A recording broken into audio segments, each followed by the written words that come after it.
at a certain point, I started to feel like, as a journalist, I was writing about people who were bad, who were taking advantage of other people for money and for power.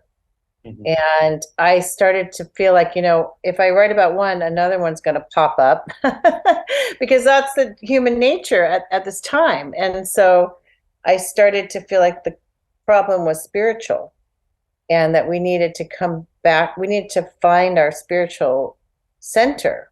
Without that, we're always looking for something outside of us to glom onto, to make us feel better, to make us seem more important, to make us seem more powerful, to make us seem like special, money, all this kind of thing. So those were the questions that were interesting to me. And then I wrote about depression as a journalist. And my father was involved in a spiritual psychology called Three Principles Psychology, founded by Sydney Banks. And I started to get involved in that because I really, really believed at the time, and I still do, that these problems are based on our lack of a fundamental understanding of where happiness really comes from.